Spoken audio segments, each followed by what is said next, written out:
मुअज़्ज़ज़ हज़रात, अस्सलामु अलैकुम व रहमतुल्लाहि व बरकातुहू। अल्हम्दुलिल्लाहि रब्बिल आलमीन वल आक़िबतु लिल मुत्तक़ीन वस्सलातु वस्सलामु अला सय्यिदिल अंबियाइ वल मुरसलीन व अला आलिहि व अस्हाबिहि अजमाईन, अम्मा बअद। फ़अऊज़ु बिल्लाहि मिनश शैतानिर रजीम।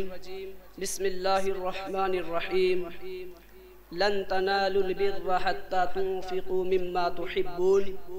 सदक़ल्लाहु मौलानल अज़ीम व बल्लग़ना रसूलुहुन नबियुल अमीनुल मतीनुल करीम व नहनु अला ज़ालिका लमिनश शाहिदीन वश्शाकिरीन वल्हम्दुलिल्लाहि रब्बिल आलमीन।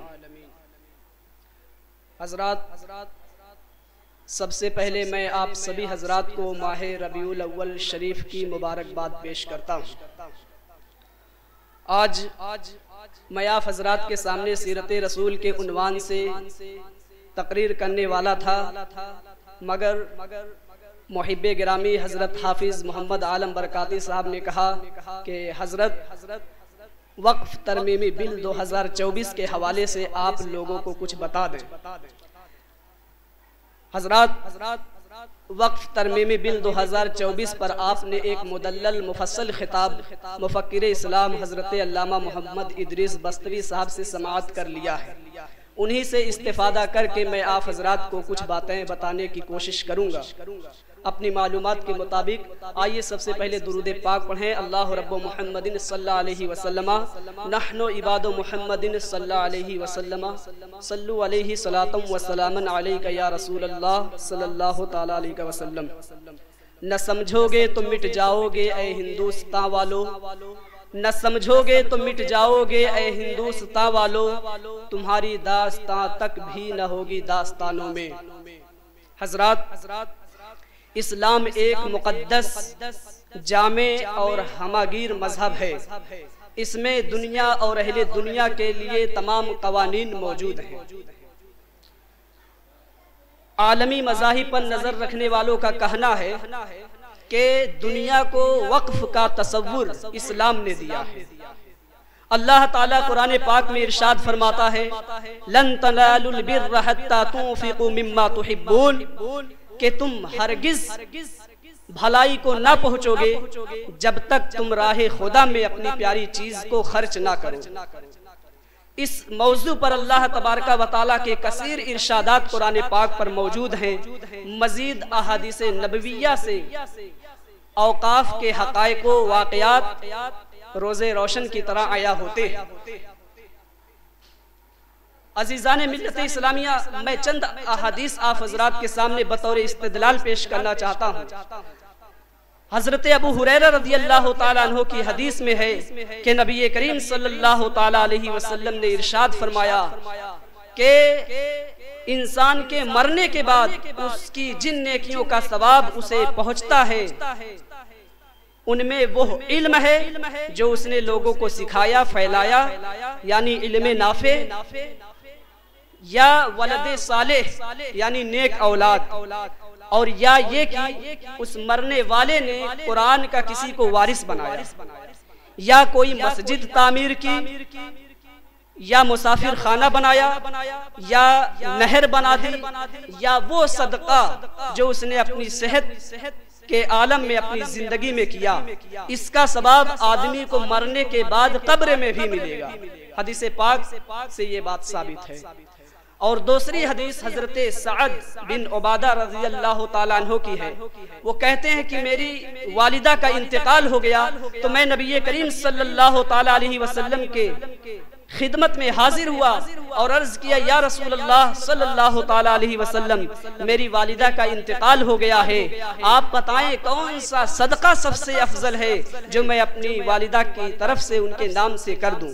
नबी करीम सल्लल्लाहु ताला अलैहि वसल्लम ने इरशाद फरमाया, पानी सदका करो। चूंकि उस जमाने में पानी की बड़ी किल्लत थी और पानी बड़े मेहनत और मशक्कत से दस्तयाब होते थे, उस वक्त पानी ही सदका करना सबसे अफजल सदका था। इसलिए अल्लाह के रसूल सल्लल्लाहु अलैहि वसल्लम ने इरशाद फरमाया, पानी सदका करो। हजरत साद इब्ने उबादा ने एक कुआं खुदवाया और उसको अपनी माँ के नाम से मुसलमानों के लिए वक्फ कर दिया कि मुसलमान इस कुएं से पानी पीते रहेंगे और मेरी वालिदा को सवाब पहुंचता रहेगा। हजरात, वक्फ की तारीख आप देखें, ये वक्फ कितनी पुरानी चीज है और वक्फ का सिलसिला कहां से चला आ रहा है। अल्लाह के रसूल सल्लल्लाहु अलैहि वसल्लम के जमाने से वक्फ का सिलसिला चला आ रहा है। नबी करीम सल्लल्लाहु अलैहि वसल्लम के जमाने में बीरे रूमा का पानी बहुत मीठा होता था, लेकिन इसका पानी कोई बेगैर कीमत अदा किए नहीं पी सकता था, क्योंकि ये एक खास कबीले का कुआं था। जो कीमत अदा करता था वही इस कुएं का पानी पीता था। हजरत उस्मान गनी रजी अल्लाह ताला अन्हु, जो नबी करीम सल्लल्लाहु अलैहि वसल्लम के तीसरे खलीफा हैं, अमीरुल मोमिनीन हैं, अल्लाह के रसूल सल्लल्लाहु अलैहि वसल्लम के दामाद भी है। हजरत उस्मान गनी रजी अल्लाह ताला अन्हु को अल्लाह ताला ने मालो मनाल अता किया था और उन्हें दौलत अता की थी, कसीर मालो दौलत अता फरमाई थी। अल्लाह ने उन्हें दौलत देने के साथ साथ सखावत और फयाजी का जज्बा भी दिया था।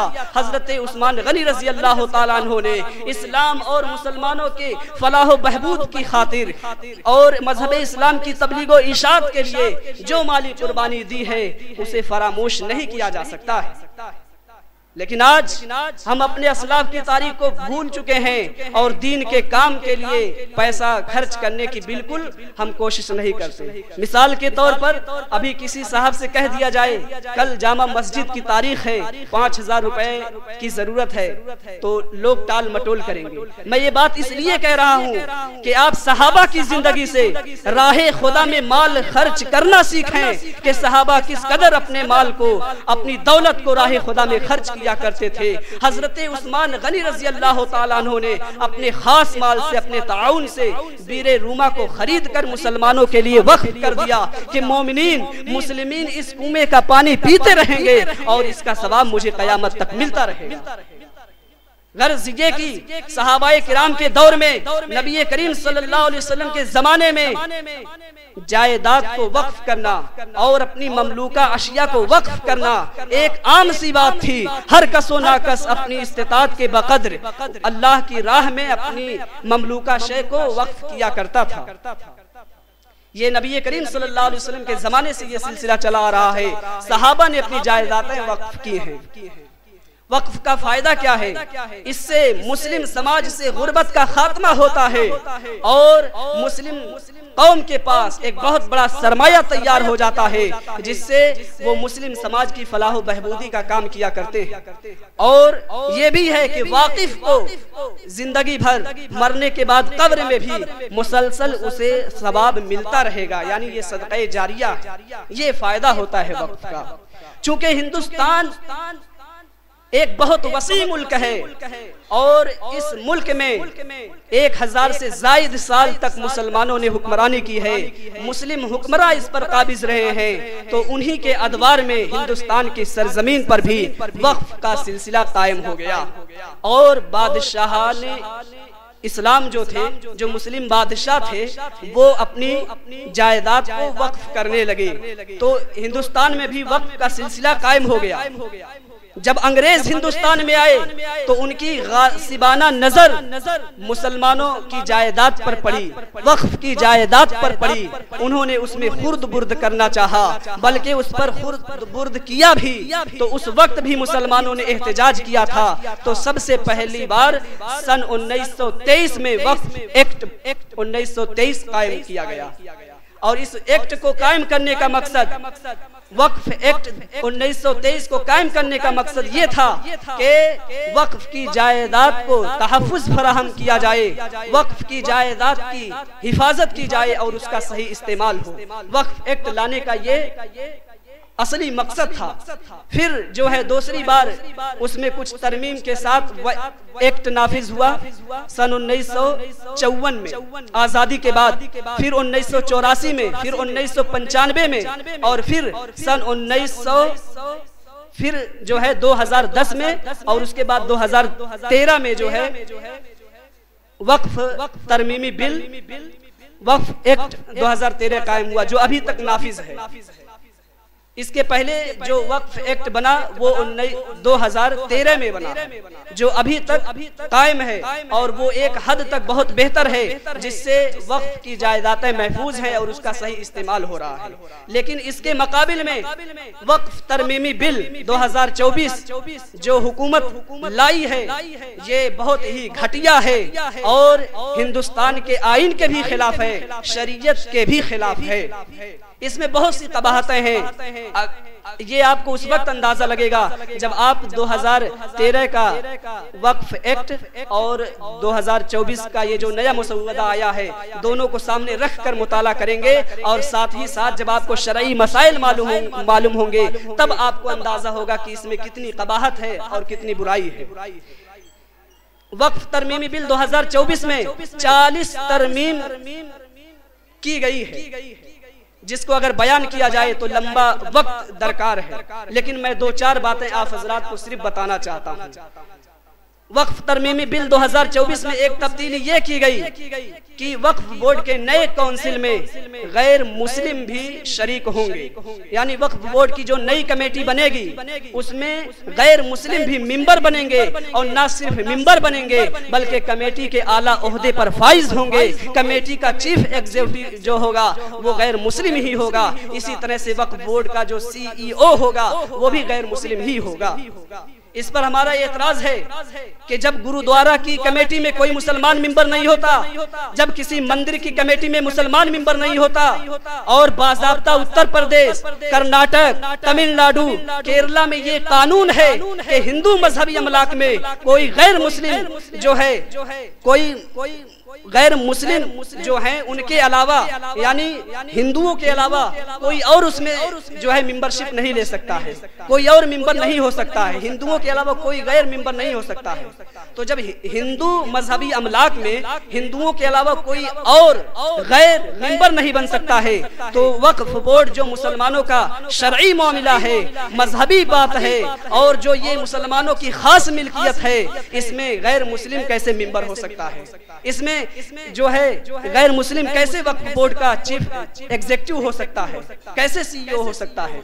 दूसरी बात, हिंदुस्तान के आईन में, हिंदुस्तान का कानून ये है कि कोई गैर मुस्लिम अगर वक्फ अपनी कोई चीज करे, अपनी कोई जायदाद करे तो वो वक्फ सही ना होगा। ये हिंदुस्तान का कानून है कि गैर मुस्लिम अगर अपनी कोई जायदाद प्रॉपर्टी वक्फ करता है तो वक्फ सही ना होगा। इस्लाम के कानून नहीं है। इस्लाम में तो बहुत वसाअत है।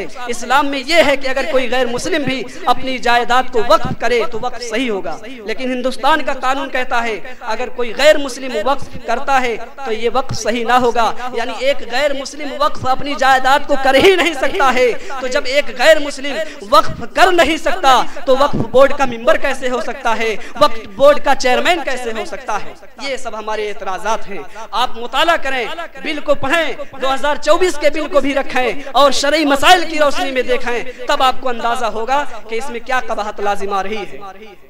दूसरी तरमीम ये की गई है कि वक्फ बोर्ड की जो जायदाद है इसे हुकूमत डील करेगी कि कहां सर्फ करना है, किस मसरफ में लाना है। ये भी इस्लामी वक्फ के वसूल के खिलाफ है।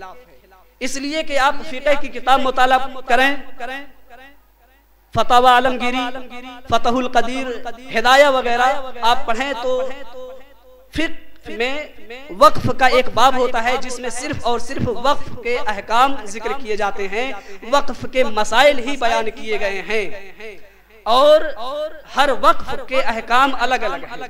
मस्जिद के वक्फ के अहकाम अलग हैं, मदारिस के वक्फ के अहकाम अलग हैं, मकाबिर के अहकाम अलग हैं, इसी तरह से दीगर और औकाफ के अहकाम अलग अलग हैं। और फुक़हा ने अपनी फिक़ही और फतावा की किताबों में ये बात सराहत के साथ लिखा है कि वाकिफ की शर्त शरीयत की नस के दर्जे में है। यानी वाकिफ ने अगर कोई अपनी जमीन जायदाद वक्फ करते वक्त मसरफ की कैद लगा दी तो उसके बाद पर अमल करना ऐसे ही जरूरी है, उसकी शर्त पर अमल करना ऐसे ही जरूरी है जैसे कि शरीयत की नस पर अमल करना जरूरी होता है। ये बात उलमा ने सराहत के साथ लिखी है। तो जब वाकिफ की शर्त जो है ये नस्से शरई के दर्जे में है, तो अब इस बिल में ये है कि हुकूमत डील करेगी कि किस जमीन को कहाँ सर्फ करना है। तो ये शरीयत के अहकाम को पसे पुश्त डालकर मनमानी यहाँ पाई जा रही है। इसलिए ये बिल शरई मसले के खिलाफ है, शरई अहकाम के खिलाफ है। और तीसरी तरमीम ये की गई है कि अगर कोई नव मुस्लिम अपनी जमीन जायदाद को वक्फ करता है, यानी अभी मुसलमान हुआ है, 1 साल हुए, 1 महीना हुए, 2-4 दिन हुए हैं, वो अपनी कोई जमीन जायदाद को वक्फ करता है, तो वक्फ सही नहीं होगा जब तक कि वो 5 साल अपनी जिंदगी इस्लाम में गुजार ना दे। उस वक्त तक वक्फ सही नहीं होगा। ये कानून शरीयत के भी खिलाफ है और आईने हिंद के भी खिलाफ है। शरीयत के खिलाफ इसलिए है कि इस्लाम में तो गैर मुस्लिम का भी वक्फ सही है, तो यहाँ तो इस्लाम लाने के बाद बंदा वक्फ कर रहा है, तो उसका वक्फ करना सही नहीं होगा। सारे उलमा ने ये फतवा दिया है कि जो है वक्फ सही है। और आईने हिंद के खिलाफ क्यों है? वो ये कि कॉन्स्टिट्यूशन ऑफ इंडिया के आर्टिकल 25 और 26 से इसका टकरार होता है। हिंदुस्तान की जो आइन की किताब है उसमें जो दफा 25 और 26 है कि मुल्क में हर शख्स को अब आज़ादी के साथ मजहब कबूल करने और उस पर अमल करने की इजाज़त है, उसकी तबलीग करने की इजाज़त है। और आर्टिकल 26 ये है कि हर आदमी को अपने मजहबी और खैराती अगराज के इदारे कायम करने का हक हासिल है और उसको अपने नज़्म नस्क के मुताबिक चलाने का भी इख्तियार हासिल है। तो इसके भी खिलाफ ये बिल है, इसलिए कि जब बंदे ने इस्लाम कबूल कर लिया, अब वो अपनी कोई जमीन वक्फ करना चाहता है तो गोया कि वो एक इबादत करना चाहता है। इस्लाम में वक्फ को एक इबादत करार दिया गया है और उसके वक्फ को सही ना करार देकर गोया आप बंदे को इबादत से रोक रहे हैं। और इबादत से रोकना ये आर्टिकल 25 से जो है खिलाफ है, आर्टिकल 25 से जो है ये खिलाफ साबित होता है। तो ये बिल आईने हिंद के भी खिलाफ है और शरीयत के भी खिलाफ है। और चौथी तरमीम ये की गई है कि वाकिफ की तरफ से बाज़ाब्ता जमीन जो रजिस्टर्ड होगी उसे ही वक्फ तस्लीम किया जाएगा। जो बाज़ाब्ता तौर पर वाकिफ की तरफ से रजिस्टर्ड नहीं होगी उसे औकाफ़े ममलूका शुमार नहीं किया जाएगा। इससे क्या खराबी लाजिम आएंगी? क्योंकि वो जानते हैं कि हिंदुस्तान की सरजमीन पर औकाफ का सिलसिला बड़ा कदीम है, सदियों से चला आ रहा है। 600 साल, 700 साल, 800 साल का रिकॉर्ड पेश करना और उसकी रजिस्ट्री पेश करना ये हमारे लिए जो है नामुमकिन है। और जब हम नहीं पेश कर पाएंगे, रजिस्ट्री नहीं साबित कर पाएंगे, तो हमारी बहुत सी मस्जिदें, हमारे बहुत से मदारिस, मकाबिर और खानकाहें हमारे हाथों से, मुसलमानों के हाथों से निकल जाएंगे। इससे ये खराबी लाजिम आ रही है कि बगैर वक्फ के जो रजिस्टर नहीं है वो वक्फ नहीं तस्लीम किया जाएगा। इस तरह की कई जो है कबाहतें लाजिम आ रही हैं। बाज़ाब्ता बयान करने के लिए वक्त चाहिए, वक्त में इतनी गुंजाइश नहीं कि मैं तफसील से बयान करूं, बट मैं इतना जरूर कहना चाहता हूं कि इससे मुसलमान पूरे मुल्क में शदीद तौर पर बरहम है और पूरे मुल्क का मुसलमान अपनी मजम्मत बयान कर रहा है इस बिल के खिलाफ और खुले लफ्जों में इस बिल के खिलाफ अपने मजम्मती बयान को, मज़ामीन को शाये कर रहे हैं। मैं भी आज आप तमाम हजरात की आवाज़ों के साथ आवाज़ मिलाकर इस बिल की खुले लफ्जों में शदीद तौर पर मजम्मत करता हूँ और ऐवान हुकूमत में बैठे हुए सियासतदां और कानूनदां से कहता हूँ कि जिन्होंने 2013 के एक्ट में तरमीम की है कि इसमें तरमीम करने की कोई ज़रूरत नहीं है। जो 2013 वक्फ एक्ट है उसे बाकी रखा जाए, उसमें जो है तरमीम करने की कोई हाजत नहीं। और वक्फ तरमीमी बिल 2024 के जो है रद्द करने का भी ऐलान करता हूं कि जो लोग जिम्मेदारान हैं वो इसको मुस्तरद करें। हजरात गिरामी, इसको आप ये बहुत बड़ा संगीन मसला है, हसास मसला है, आप इसको लें इसलिए कि आपका हुकूक छीना जा रहा है। इससे मदारिस का वजूद है, मस्जिदों का वजूद है, और जब वक्फ ही नहीं हमारे हाथ में रहेगा तो मस्जिद और मदरसे हमारे हाथ में कैसे रह सकते हैं। इसलिए अब ये मसला मुश्तरका पार्लिमानी कमेटी JPC के सुपुर्द है और JPC ने मुश्तरका पार्लिमानी कमेटी ने अवाम की राय तलब की है और तकरीबन महीने भर से मुसलमान इस बिल के खिलाफ अपनी राय पेश कर रहे हैं। अगर आपने अपनी राय पेश कर दिया है, इस बिल के खिलाफ अपना बयान दे दिया है, तो आप लायके मुबारकबाद हैं। और अगर नहीं दिया है तो आज आखिरी तारीख है, लास्ट दिन है, अभी फौरन नमाज के बाद बाहर कैंप लगा हुआ है। आप अपनी राय का इजहार करें, इस बिल के खिलाफ वोट दें, ताकि किसी भी सूरत में वक्फ तरमीमी बिल 2024 हिंदुस्तान में नाफिज ना हो सके। अल्लाह तबारक व तआला हम सब की हिफाजत फरमाए, हमारी दीनी क़यामगाहों की हिफाजत फरमाए। और इस जामा मस्जिद का मुकदमा चल रहा है, आप हजरात जान रहे हैं। दोशंबा को यानी ईद मिलादुन नबी वाले दिन ही तारीख पड़ी है, जबकि तातील होती है सरकारी, लेकिन दीवानी कोर्ट खुली रहेगी तो उसी दिन तारीख पड़ गई है। इंशाअल्लाह हम लोग जाएंगे ईद मिलादुन नबी ही के दिन और दुआ करेंगे कि अल्लाह ताला हमारे हक में फैसला फरमाए। लेकिन कल चूंकि दोशंबा को 16 तारीख को बहस होनी है, तो उसकी तैयारी के लिए भी कल हजरत चंद लोगों के साथ जाएंगे। आप हजरात जामा मस्जिद के मुकदमे को भी नजर रखें, इसे नजर अंदाज ना करें और साथ में खड़े रहें। इंशाअल्लाहुल अजीज फतेह हमारी होगी। तो अभी बाहर निकलने के बाद कैंप लगा हुआ है, आप लोग वक्फ तरमीमी बिल 2024 के खिलाफ वोट करें और नमाज के बाद शायद कैंप चाय खाने के पास चला जाएगा। कहीं भी आप मिलकर या अपनी मोबाइल से अगर आप ग्रुप में हैं तो इसके खिलाफ जरूर वोट कीजिए। अल्लाह तबारक व तआला हम सबको जालिमीन के जुल्म से, दुश्मनों के सर से महफूज व मामून फरमाए। वमा अलैना इल्लल बलाग व आखिरु दावाना अनिल हम्दुलिल्लाहि रब्बिल आलमीन।